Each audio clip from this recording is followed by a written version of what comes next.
and I'm very, very pleased to welcome you officially to Beverly-Clareview. It's a lovely, lovely place to be.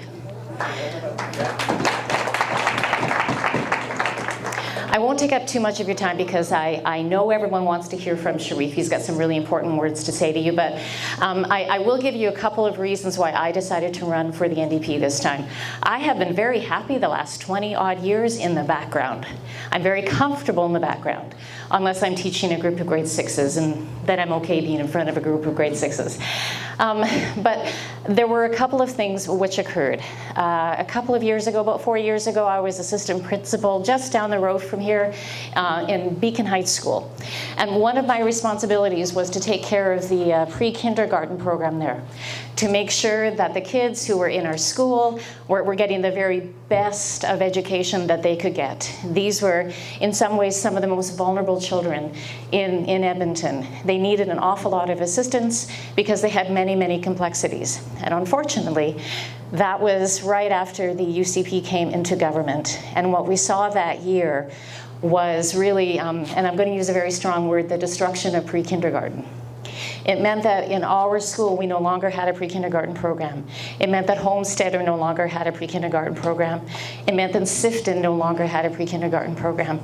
And in Edmonton, we went from 10 hubs, so 10 kind of major schools, and they all had these little spokes that had other schools. We went from an amazing program which served the most vulnerable of our population, our 2.5 to 4-year-olds, and it just collapsed. We still have a pre-kindergarten program, and the people who are working there are absolutely dedicated to those children.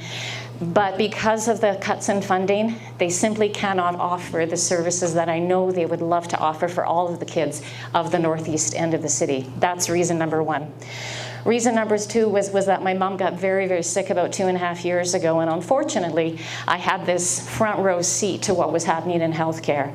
And I watched over the last couple of years the stress and the toll on all of those amazing healthcare workers.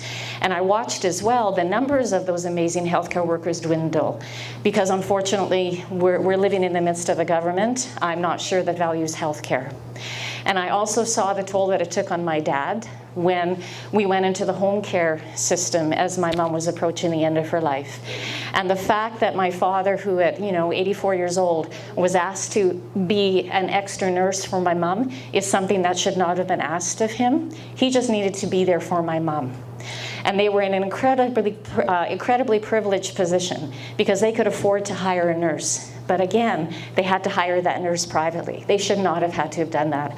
Our healthcare system should have been there for my mom and for my dad and for our whole family when we were all going through this really, really, really tough event. So those are the two reasons why I decided to step up.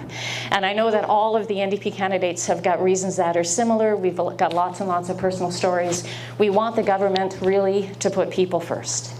We want the government to consider community. We want the government to make sure that we're working for that collective, that common good. And that's why I've decided to run. So once again, thank you very, very much for this really lovely warm welcome. Thank you. Thank you.